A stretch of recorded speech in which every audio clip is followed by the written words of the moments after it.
सोमवार अर्थात 10 तारीख को है आंवल की एकादशी, जिसे हम आंवले की एकादशी के नाम से भी जानते हैं। इस दिन हमें भगवान श्री हरि विष्णु और आंवले के वृक्ष की पूजा विशेष रूप से करनी चाहिए। चलिए जानते हैं इसके बारे में। इस दिन आंवले के पेड़ की पूजा का विशेष महत्व रहता है। आंवल की एकादशी के दिन भगवान जनार्दन माँ लक्ष्मी के साथ आंवले के वृक्ष पर निवास करते हैं।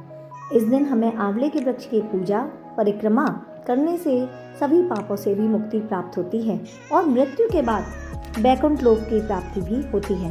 आंवला लक्ष्मी जी का अंश माना गया है। गरुड़ पुराण के अनुसार इस दिन भगवती लक्ष्मी के आंसू से ही आंवले के वृक्ष की उत्पत्ति हुई थी।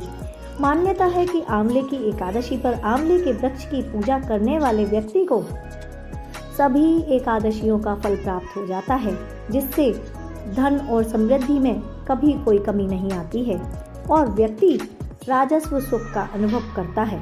आंवल की एकादशी अर्थात रंगभरणी एकादशी पर आपको सूर्यास्त के पश्चात तुलसी के पास घी का दीपक अवश्य लगाना चाहिए और परिक्रमा भी करनी चाहिए, किंतु तुलसी को आपको छूना नहीं चाहिए।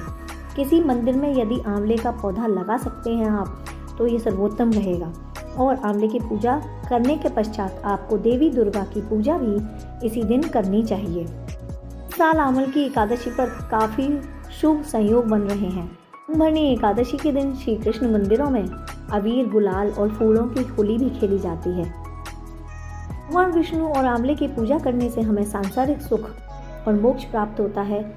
इसी वजह से हम इसे आंवल की एकादशी कहते हैं, क्योंकि इसकी पूजा करने से सभी मनोरथ सिद्ध होते हैं और सभी मनोकामनाएं पूर्ण हो जाती हैं।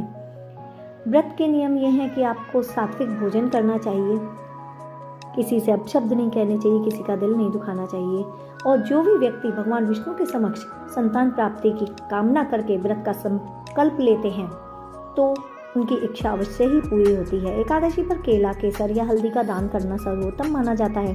साथ ही आंवले का दान भी किया जाता है। इन चीज़ों के दान से पुण्य मिलता है और भगवान विष्णु को तो पीला रंग बेहद पसंद है। आप इस दिन पीले रंग के कपड़े अवश्य ही पहनें और व्रत के साथ साथ कथा सुनना या पढ़ना ना भूलें, तभी आपका व्रत पूर्ण माना जाएगा। यह व्रत आपको उत्तम स्वास्थ्य और सौभाग्य तो देता ही है, साथ ही में आपकी समस्त मनोकामनाओं को भी पूर्ण करता है। आज ही के दिन अर्थात सोमवार को एकादशी के दिन काशी विश्वनाथ मंदिर में भगवान शिव और माता पार्वती का विशेष श्रृंगार किया जाता है और डोला भी निकाला जाता है। इस दिन से रंग खेलने की परंपरा आरंभ हो जाती है। यह व्रत सैकड़ों तीर्थ यात्राओं और यज्ञों के बराबर पुण्यफल प्रदान करता है और समस्त पापों का नाश हो जाता है। जीवन के दुख हर लेता है। सुख समृद्धि प्रदान करने वाला व्रत है ये। आपको कैरियर में सफलता प्रदान करेगा और आप कारोबार में भी आगे बढ़ेंगे।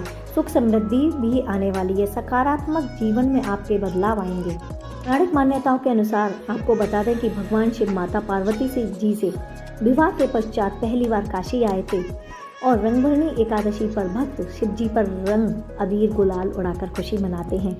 इस दिन से काशी में 6 दिन तक रंग खेलने की परंपरा शुरू हो जाती है। शिव जी पर गुलाल चढ़ाने से जीवन सुखमय होता है, तो आप याद से एकादशी के दिन शिव और पार्वती पर गुलाल अवश्य समर्पित करें, जिससे आपके जीवन में भी खुशियों का आगमन हो। लाल रंग का ही होना चाहिए। हर हर महादेव। जय हो विष्णु भगवान की। आंवल की एकादशी की आपको हार्दिक शुभकामनाएं। आपका दिन शुभ हो।